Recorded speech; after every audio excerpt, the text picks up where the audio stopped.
Muy buenos días a todos. Estamos ya en la sesión final de este congreso, en donde realmente yo he estado muy sorprendido por la calidad científica que se ha destilado en el curso de las distintas jornadas que han transcurrido, trabajos extraordinariamente interesantes. Espero que el mío les pueda parecer algo. Yo a lo mejor voy a redundar un poquito. Yo pensaba que mi trabajo era un tanto original al decir que vamos a hablar de física cuántica y homeopatía, pero ¿cuánto se ha hablado de los cuantos ya en las distintas ocasiones en este congreso, ¿verdad? Realmente vamos a descubrir un poquito a lo mejor el agua tibia, pero haremos un repaso y yo empezaré mencionando de que mucho de lo que ahorita está comentando el doctor acerca de las dificultades que tiene la homeopatía para ser aceptada mundialmente es precisamente el hecho de que este efecto curativo que tiene la homeopatía, tan especial en su forma de preparación, ha sido tan criticado, ha sido tan discutido, ha habido tantas teorías acerca de su mecanismo de acción, que este efecto homeopático, al que le voy a llamar yo así al efecto curativo de la homeopatía, ¿verdad? Ha sido maravilloso. Esto se lo debemos indudablemente al gran genio del maestro Samuel Hahnemann. Samuel Hahnemann es un hombre indudablemente muy adelantado a su tiempo. Es más, pudiéramos decir que tal vez adelantado a nuestro tiempo, porque realmente apenas empezamos a entender un poquito los mecanismos de acción que él, en una forma a lo mejor intuitiva, yo pienso que hay personajes que a veces vienen ya marcados, y me atrevería a decir iluminados, ¿sí? Samuel Hahnemann nos dejó un regalo cuántico, un regalo maravilloso con su procedimiento terapéutico. Él era ciertamente, fue un revolucionario en cuanto a transformar la medicina. Sin embargo, como buen revolucionario al estilo Che Guevara, él era un crítico acerbo de la medicina de su tiempo. Él ya la llamaba alopatía.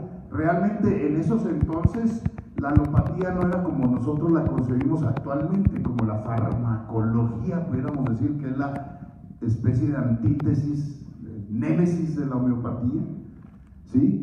En ese entonces la medicina farmacológica estaba muy poco desarrollada y casi todo era a base de sangrías, de untos, de una serie de cosas que eran ciertamente invasivas y agresivas, y era a lo cual él se oponía. Él era muy hipocrático. Primum non nocere. Ante todo, no dañar. En ese sentido fue un hombre verdaderamente revolucionario. En la medida en que transcurrieron los años, la homeopatía se ha impuesto, no tanto porque haya explicado esos mecanismos de acción a lo largo de tantísimas décadas, sino por su efectividad. Durante el siglo XIX, la homeopatía se utilizó mucho para combatir inclusive epidemias de escarlatina y de viruela y de varias otras cosas con muy buen éxito en muchos países en donde no quedó bien consignado en el historial médico esta acción de la homeopatía. Pero es que en esos entonces todavía no existían tantas revistas de medicina y tanto rigor científico como el que ahora se estila como si fueran los poseedores de la verdad. Y ya sabemos que la verdad es aún inalcanzable. En ese sentido, yo quiero de nuevo reconocer, como todos lo hacemos, al gran maestro Hahnemann. A la vez quisiera yo dedicar esta plática a un gran amigo, un compañero, un colega, que desgraciadamente ya no nos acompaña el día de hoy, el doctor Jorge Luis Olivas Loya. Seguramente todos ustedes lo conocen. Yo no voy a pedir un minuto de silencio con él, les pediría 10 segundos de aplausos para el doctor Jorge Luis, por favor.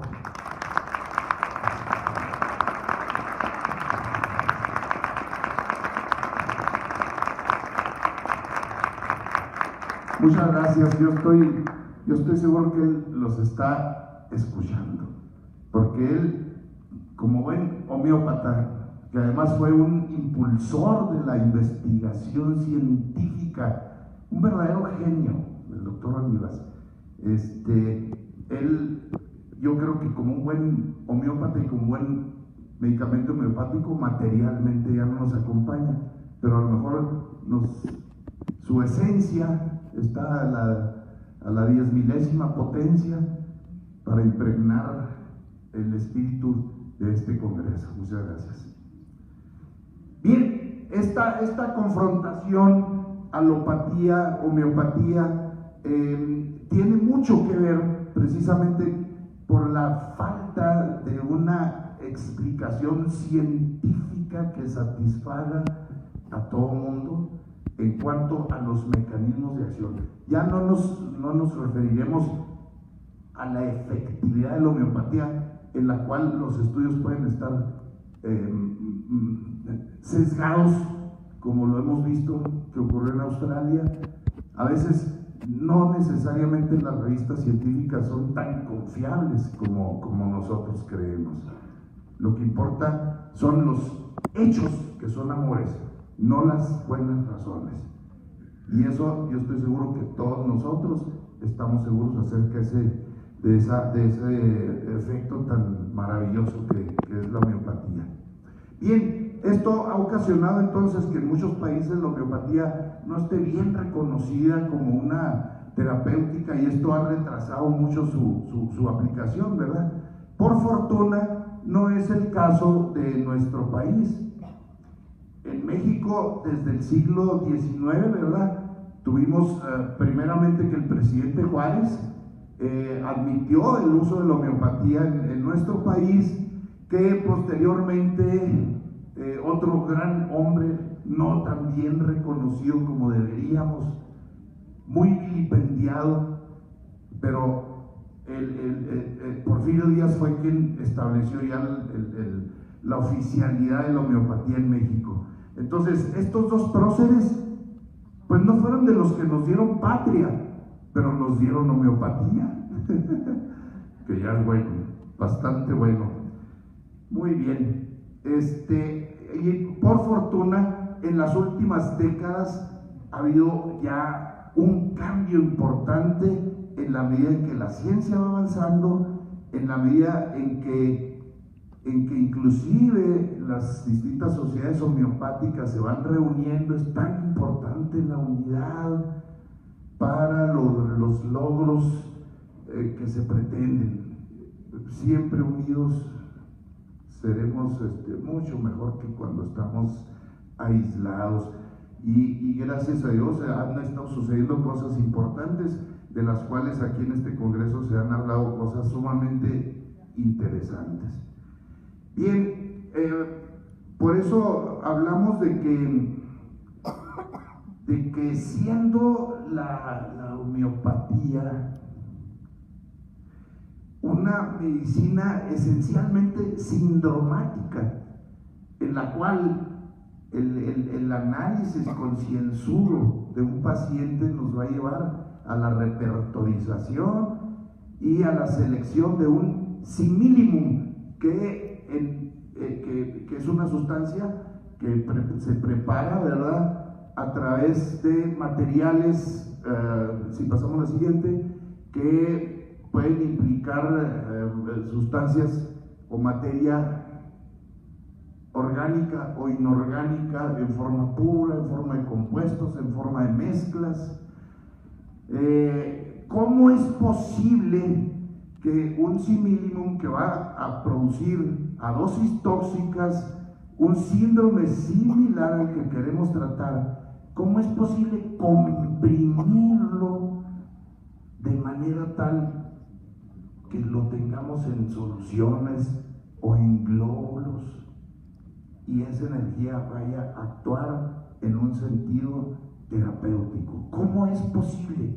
Ese misterio es algo que ya se nos empieza a revelar y precisamente es de lo que queremos tratar un poco más en esta charla. Esto se ha debido a que los últimos avances en la ciencia, ¿verdad? Y sobre todo en la tecnología nos han permitido contar con técnicas tan importantes como la espectrofotometría de masas, la resonancia magnética, la biología molecular y otras que nos han llevado a conocer muchísimas más cosas. No obstante, todavía permanecen muchos misterios. Sabemos muy bien que la respuesta a cada pregunta, generalmente lo que obtenemos son muchas preguntas más, ¿verdad? Pero eso es lo que ha nutrido siempre a la ciencia y al conocimiento humano. Vamos a mencionar de nuevo al gran maestro. Él decía que aplicaba dos principios inicialmente, que es la patogenesia y la aplicación del similar. Ya posteriormente se fueron diseñando los principios teóricos de la acción de la homeopatía, los cuales quedaron plasmados en 8 principios de la teoría homeopática que aquí vemos. Este es un diagrama muy interesante que diseñó Guajardo Bernal en el 2010. Yo lo tomé de la revista Medicina Complementaria, que es una muy buenísima revista de medicina alternativa, ¿verdad? De un artículo que publicó una doctora de la Universidad Antonio Narro, de la Unidad Laguna en Torreón, ¿verdad?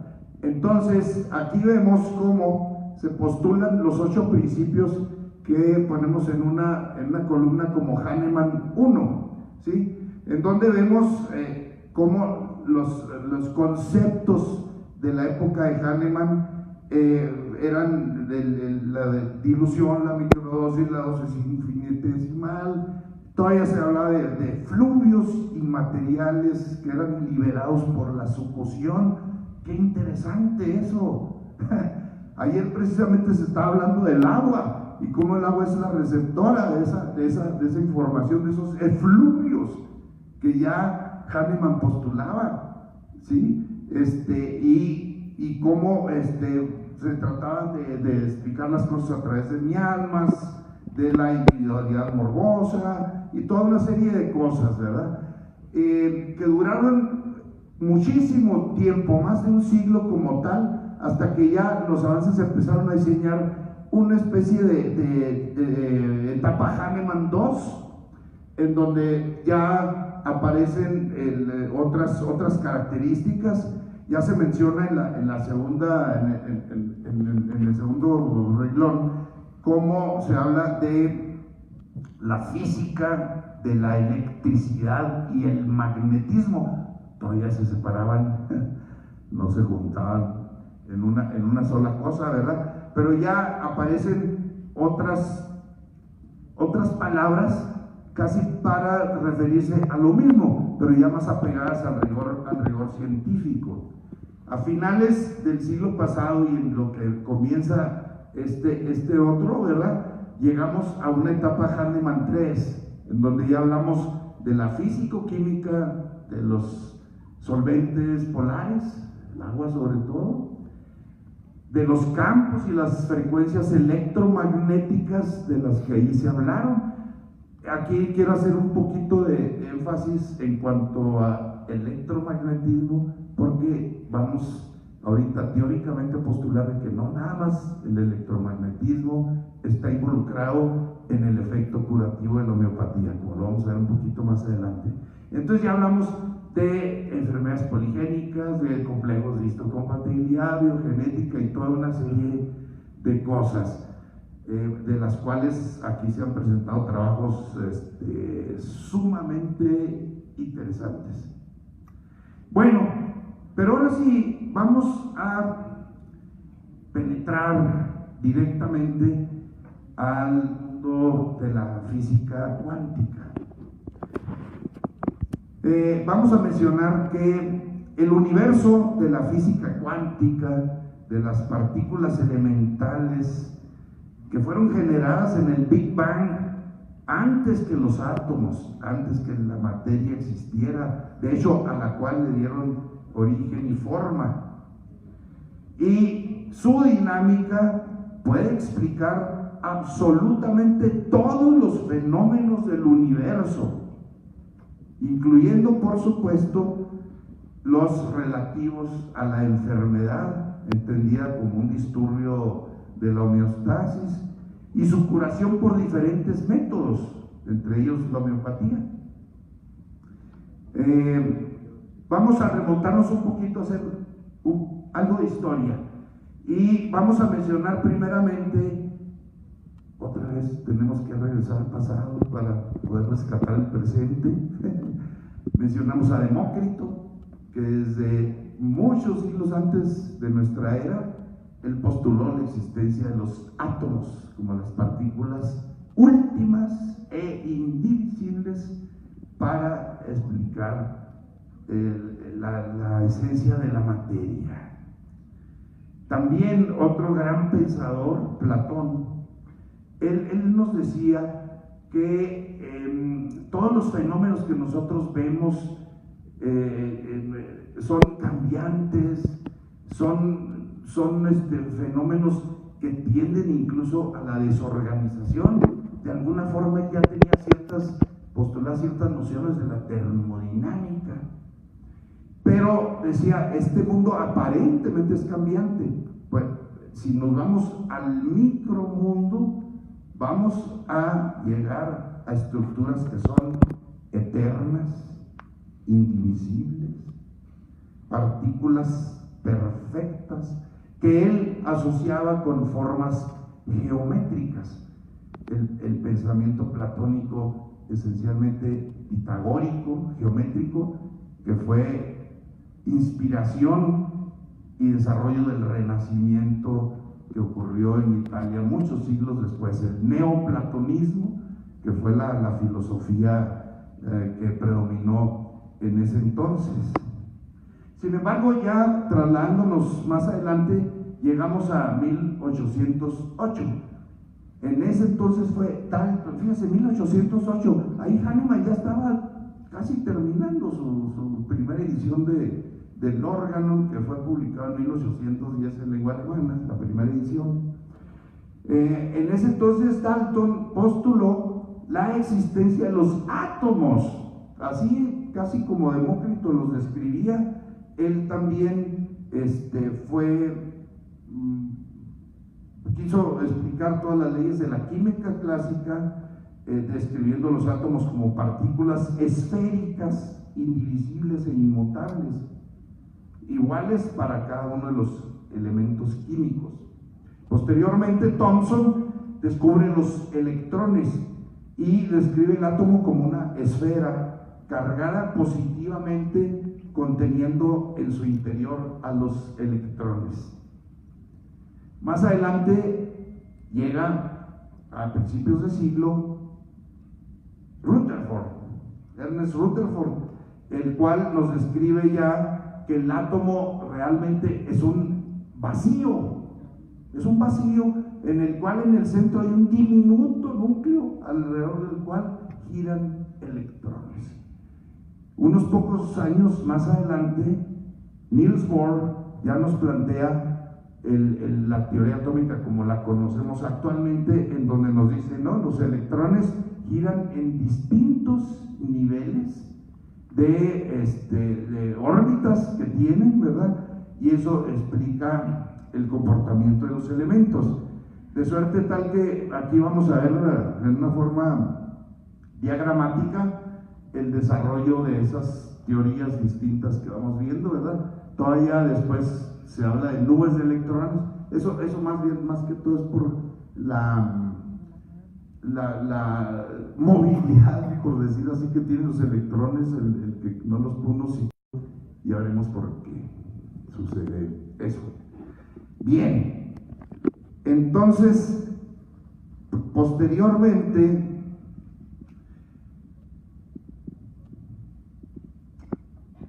es posible ya integrar la tabla periódica de los elementos, aquella que nos hizo sudar tanto en nuestras primeras clases de química en secundaria, ¿verdad? Que los elementos están agrupados así, y asá, y esto y el otro, en tierras raras, y en alta, y en esto y en el otro, en fin, un montonal, 100 y pico de elementos, ¿verdad? No obstante, todos ellos están nada más configurados por tres cosas: protones, neutrones y los electrones que giran alrededor. En sus distintos números, composición y combinaciones son los que generan todos los elementos. Bien, posteriormente, pues claro que los electrones, al ser compartidos, dan lugar a que puedan unirse átomos entre sí para formar moléculas, y dentro de ellas aquí tenemos a nuestra muy conocida agüita, el agua cuántica, agua milagrosa, agua anfotérica, que nos trae maravillas y que realmente es la verdadera molécula de la vida. Un oxígeno con dos protones ahí haciendo travesuras maravillosas que nos tienen aquí vivos. Hemos de mencionar también a un gran pensador, Einstein y Max Planck, cerebros maravillosos, ¿verdad? Que en la época de los 20 mostraron la naturaleza cuántica de la luz y dieron origen a la mecánica cuántica. De ahí nos trasladamos hasta 1960, en donde otro grandísimo pensador, del cual no se habla mucho, Feldman, postuló que había aún más, y que los protones y los neutrones estaban a su vez compuestos por otras subpartículas que él denominó quarks.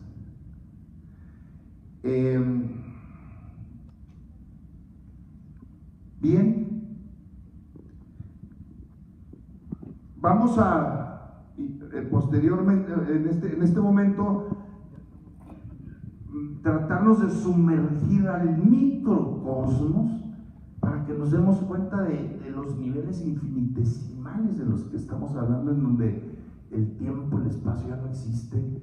Empezamos desde el cosmos, ¿verdad? Las galaxias con sus estrellas, dentro de las cuales una pequeñita de ellas, que se llama Sol, genera planetas, dentro de los cuales tenemos a nuestro hogar, a nuestra querida Tierra, en la cual existe la vida que está presente en todos lados, y nos metemos en ella hasta llegar a una pequeña gota en donde encontramos un paramecio, nos metemos adelante de él y vemos cómo la estructura de la información de su DNA está formada por átomos. Esos átomos a su vez están generados por partículas elementales sumamente pequeñas.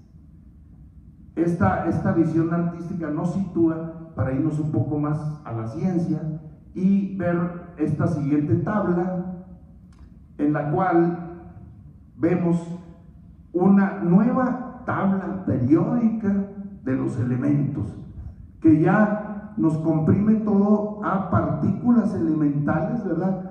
Dentro de las cuales allá en un color moradito vemos a los quarks con sus nombres tan curiosos, ¿verdad? Arriba, abajo, extraño, encanto, cima y fondo. Nombres que los físicos están tan locos que no hay cómo ponerles a las cosas los nombres, pero es increíble cómo la matemática es la que, el físico matemático es el que guía al físico a descubrir estas cosas. Y estos ya son hechos. Aquí estamos hablando ya de cosas absolutamente conocidas, más que demostradas, ¿verdad? Los quarks que tienen masa y configuran protones y neutrones. Tenemos abajo los leptones, que son partículas mucho más pequeñas, sin masa, especialmente el electrón. Maravilloso electrón. Y acá tenemos los bosones en color naranjita, más o menos, ¿verdad? Estos son importantes porque son las partículas elementales de las 4 fuerzas que generan todo lo que existe hasta donde conocemos, ¿verdad? Principalmente los fotones, que son los responsables de las fuerzas electromagnéticas. Dale para atrás todavía un poco, por favor.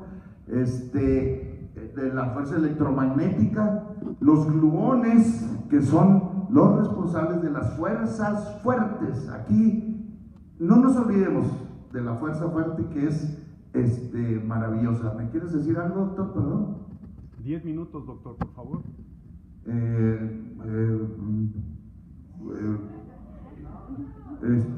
quieres me bajo ahorita ya. No lo tome así, doctor. Excuse me. Bien, seguimos las fuerzas débiles, ¿verdad? Y haremos también mención del bosón de Higgs, que es el responsable de que la masa exista. El bosón de Higgs está ahorita entre que sí se descubrió, no se descubrió, la famosa partícula de Dios, ¿sí? De esta forma podemos decir que ¿a qué hemos llegado? A que los quarks, siendo componentes de la masa, ya hemos visto como un neutrón, por medio de un fenómeno que se llama desintegración beta, puede transformarse en un protón. ¿Qué significa esto? Es sencillamente la transmutación de la materia, ¿sí? Ese sueño alquímico al cuarto decían, no, son ideas de locos, ¿verdad? Ahora vemos que ya son realidades totales. Solve et coagula, decía la alquimia. Destruye para construir. Ese principio en las diluciones y en la dinamización es prácticamente aplicable en la homeopatía. Solve et coagula. La homeopatía es un tanto alquímica. Bien, seguimos adelante. Estas fuerzas elementales son extraordinariamente conocidas ya, el electromagnetismo, ya lo sabemos, ¿verdad? Pero tenemos las fuerzas fuertes, ¿verdad? En las cuales un ejemplo bastante feíto es la bomba atómica. Un poco más sereno es la radiación que conocemos, ¿verdad? Pero yéndonos a lo que nos interesa, que es la biología, vamos a ver una molécula extraordinaria que es el ATP, que es la batería donde está acumulada, a donde llega toda la energía para todos los fenómenos biológicos del organismo. Bien, es curioso cómo vemos en su constitución, ¿verdad? Que tenemos es adenosin trifosfato, ¿sí? Existe también el adenosin difosfato y el monofosfato, dependiendo del número de fosfatos que vayamos agregando. Cuando es monofosfato no tiene energía. Cuando es difosfato ya tenemos un enlace que está ahí en color rojo onduladito y que le llamamos enlace macroérgico, ¿sí? Ya tiene una fuerza ahí potente. Pero si le ponemos otro más y lo convertimos en ATP, entonces ese tercer enlace es altamente energético. Ahora, estamos hablando de enlaces entre oxígenos y fósforos en los tres casos. ¿Por qué unos tienen más energía que otros? ¿Por qué? Porque ahí hay cosas que van más allá de lo que es nada más la estructura atómica. Ahí tenemos las fuerzas elementales bien comprimiditas para que nos den su efecto, como lo hace la homeopatía. Pasamos más adelante. Y yéndonos aún más abajo, llegamos a la teoría de las cuerdas. La teoría de las cuerdas nos dice, hay elementos que explican una sola cosa, te explica todos los fenómenos del universo, las fuerzas y la materia y todo, y se llaman cuerdas.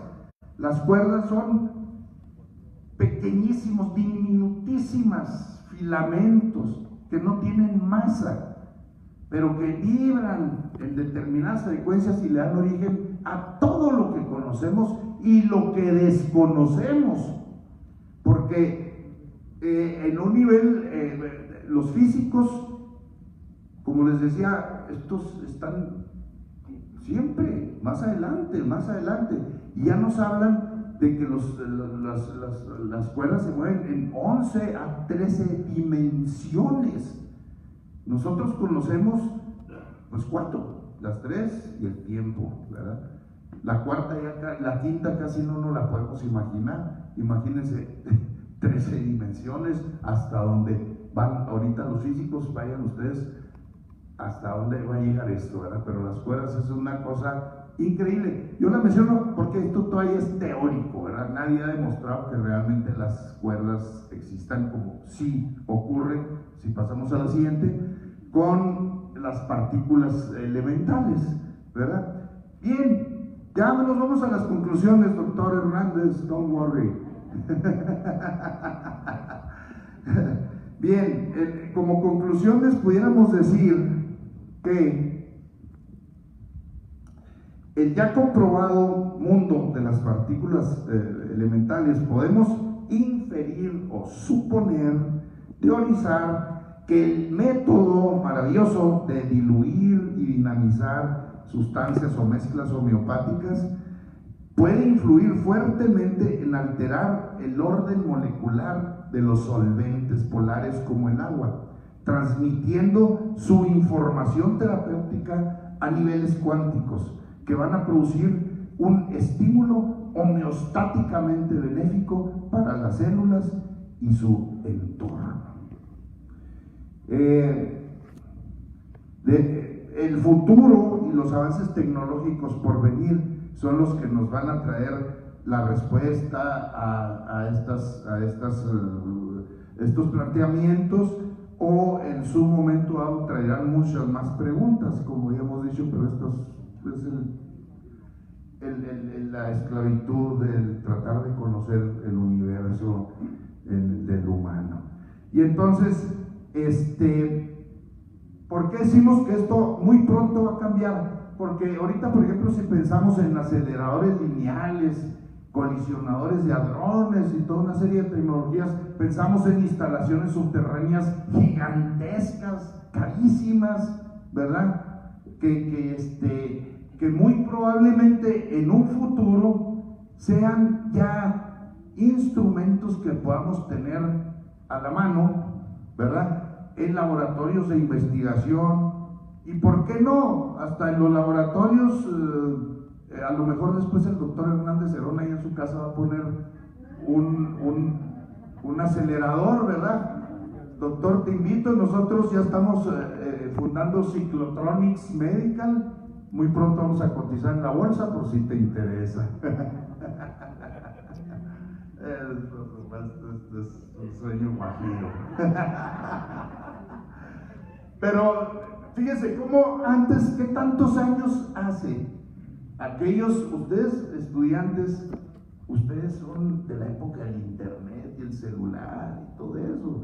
Habemos momis, habemos dinosaurios aquí que somos pre-internetianos, pre-laptops, pre-redes sociales. O sea, ustedes no pueden conseguir un mundo así, pero nosotros tuvimos que hacerlo porque no había de otra.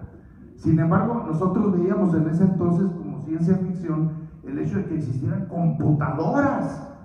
Y las primeras computadoras no llegan ni siquiera a 64K, eran instalaciones gigantescas que ocupaban a veces edificios enteros con un costo extraordinario y con un gasto energético tremendo, ¿verdad? Generaban calor que casi se quemaban las cosas, ¿verdad? En cambio ahora, en nuestra mano la tenemos. El celular que ustedes portan, independientemente de si es iPhone, ahí, no sé, tiene en su interior una computadora mucho más compleja de las computadoras que llevaron al hombre a la luna.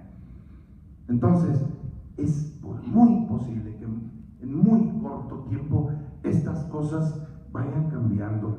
Y por esa razón nosotros nos atrevemos a postular una teoría Hahnemann 4, que viene pronto, en donde atrevidamente ya nos ponemos a mencionar materias que a lo mejor todavía no existen, como biofísica cuántica. Ya vemos cómo entonces debemos de integrar, aparte del electromagnetismo, todas las fuerzas elementales como mecanismos de acción de la homeopatía. Y se generan otras disciplinas, bioinformática cuántica, biodiversidad y toda una serie de cosas, en donde los cuantos y cuantos y cuantos nos dirán cuántos somos. Y ojalá cada vez seamos más homeópatas. Con esto quiero concluir agradeciendo de nuevo la invitación que nos hicieron para participar aquí, y les agradezco muchísimo el favor de su atención. Todos los lugares de donde nosotros venimos, ¿verdad?, también van cambiando. Aquí tenemos nuestro Chihuahua histórico, ¿verdad?, en donde seguramente los pueblos y las ciudades donde ustedes vienen es exactamente muy parecido. Y cómo vamos transformándonos, ¿verdad?, hacia un futuro en donde ya las cosas van cambiando. Aquí tenemos un Chihuahua moderno, ¿sí? Lo que no espero que cambiemos mucho somos las personas. Terminamos esperando que estén disfrutando de algo que nos caracteriza mucho a los chihuahuenses, que es la hospitalidad. Muchas gracias.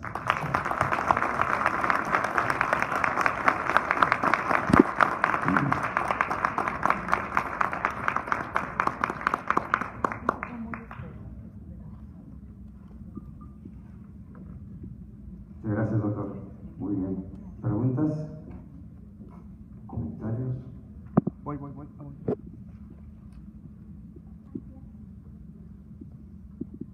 gracias. Nada más es.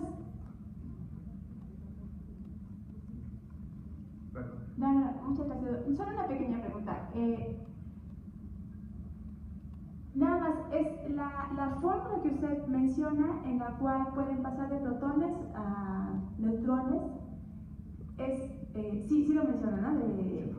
Esa parte, no sé si leyó un poquito más, o sea, a qué se debe o cómo se puede lograr, ¿no? Que pasen los términos que se modifiquen, ¿no? En las fuerzas, o sea, no sé si me puede explicar un poquito más o darle el nombre donde lo puedo leer.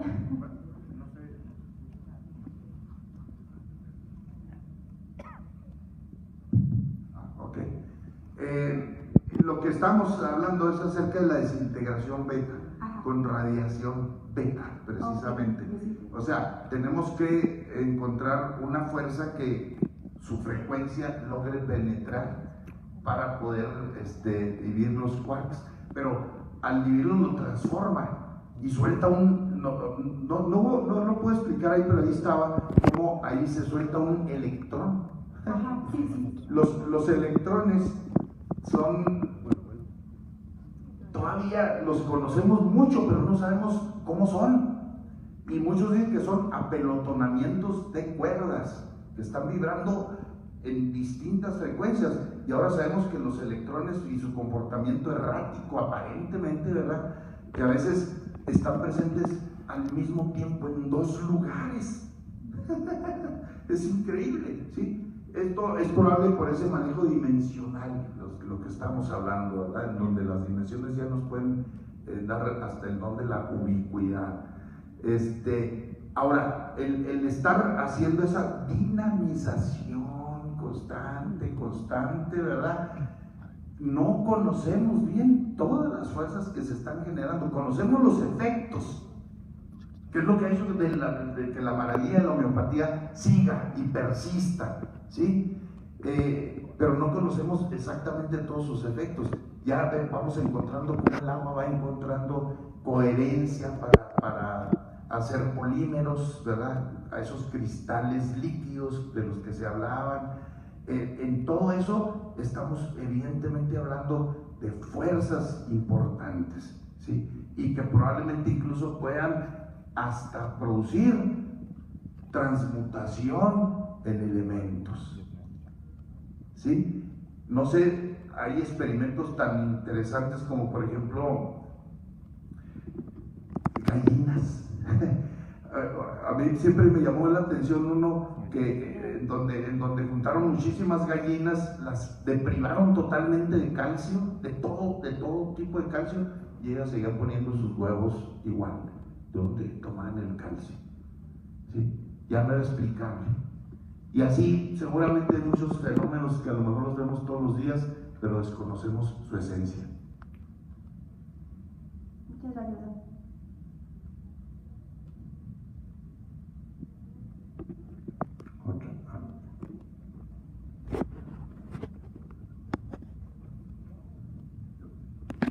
Bien, buenos días. Pues yo nada más es un comentario en función de lo que decía bueno, yo soy farmacóloga, no me sentí agredida por el comentario, pero sí me gustaría comentar mi punto de vista en ese sentido. Creo que la farmacología en esencia no está en contra de la homeopatía, en su esencia. A veces son las posturas de las personas en la forma en la que interpretamos la información. Pero en esencia, la farmacología lo que hace la ciencia es recopilar la información que a la fecha está descrita de aquellas sustancias que presentan un efecto, como usted lo acaba de comentar, presentan un efecto, pero describe a profundidad y tratando de escribir lo más posible cómo es que actúan, lo que comentaba el mecanismo de acción. Creo que a la fecha no considera en sí a la homeopatía, ya que no está plenamente descrito. Y no hay mucho escrito en función de los efectos que se presentan en la población. De ahí tomo el otro comentario que hacía en función de las publicaciones. Considero que también es muy importante que difundan esos efectos que ustedes ven en la población, ya que si no está escrito, ¿cómo va a darse cuenta la gente? Y ahí está el órgano. ¿Hace cuánto tiempo lo escribieron? Lo escribió Hahnemann y aún es la base de toda su actividad. Entonces sí es muy importante que escriban, que lo den a conocer porque es lo que más perdura. Obviamente lo que se transmite de persona a persona también dura, pero a la fecha lo que está escrito y lo que está demostrado, porque si ustedes van a empezar investigación van a tomar lo que está escrito. Las experiencias obvio también, pero lo que está escrito es lo que más puede perdurar. Entonces, es más que nada una invitación a que luchen porque también la farmacología de alguna manera llegue a considerar esos efectos. Me voy a ir un poquito más en el sentido de, ayer preguntaba el doctor, entonces, ¿cómo actúa? ¿Cuál es el mecanismo de acción? ¿Actúa sobre receptores la homeopatía? No necesariamente. Ahí están los radicales libres, hablando de energía, ¿sí? Atacan los fosfolípidos de la membrana. ¿Quién les asegura que esa energía que ustedes están metiendo al organismo no tenga una cadena de acción similar? O sea, el punto es de tratar de identificar la forma en la que están actuando, que eso es en esencia lo que trata de describir la farmacología. ¿Sí? Sí, absolutamente estoy de acuerdo con usted, doctora. Yo soy, de hecho, mi formación es alopática. Yo soy egresado de aquí de la Universidad de Chihuahua. Y efectivamente, estamos hablando de años anteriores. No cabe duda que el futuro tiende a que la medicina sea una sola. Indudablemente, la farmacología ha estado muy sustentada en la química, en la bioquímica molecular, ¿sí? Pero ya, por ejemplo, cuando estamos hablando de estrés oxidativos y de cosas que ahorita empezamos a conocer como causantes de tantísimas enfermedades y problemas, estamos hablando ya a niveles cuánticos, en donde la física va más allá de la química. Pero realmente yo lo que quería decir es, todo va conduciendo a lo mismo. Si nos acercamos a la verdad, y ojalá después tengamos una medicina realmente integral, en donde ya no podamos distinguir homeópatas de alópatas, sino que hagamos todos la misma medicina. Buenos días. Quiero hacer un par de precisiones. Ayer, cuando presentamos lo de Montagnier, les mostré cómo Montagnier fue capaz de transmutar la materia de un tubo a otro, y en donde aparecieron bases púricas y pirimidínicas, el ADN en el tubo que tenía agua, sin haber ninguna agregación de adenina, simplemente el ADN se transmutó de un sitio a otro. Entonces, no tiene explicación. Ahora, para lo que dice la doctora, la farmacología es una disciplina obviamente muy valiosa. Todos estudiamos eso cuando nos tocó estar en la escuela de medicina, pero la farmacología homeopática es otra. O sea, hay una farmacología, sí, pero hay una farmacología homeopática que no debemos querer empatar la farmacología clásica con la farmacología homeopática. La farmacología homeopática se está construyendo, y hay muchas cosas escritas. Lo que pasa es que la gente no las lee,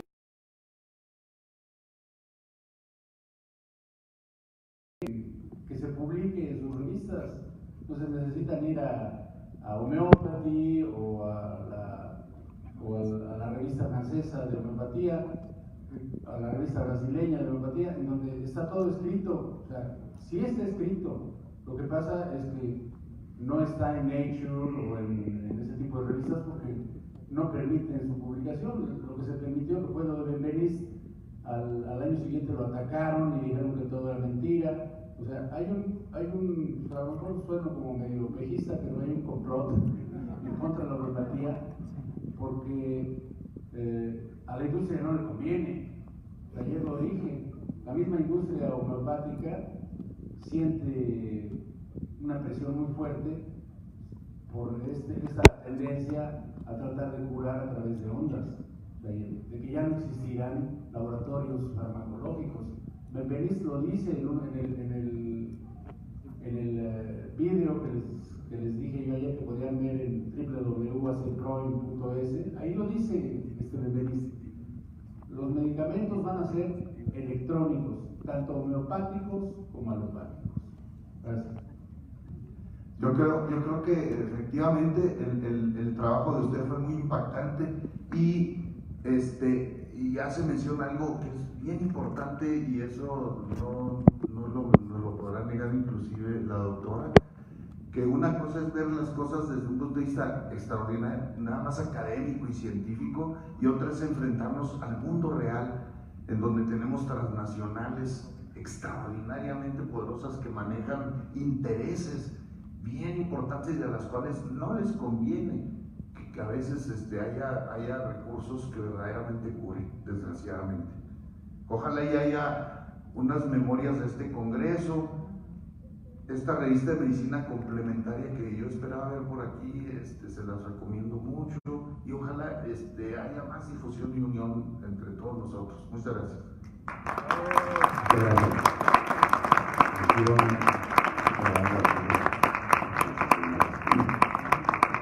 Nuestro siguiente tema es protocolo para presentar un caso clínico por los doctores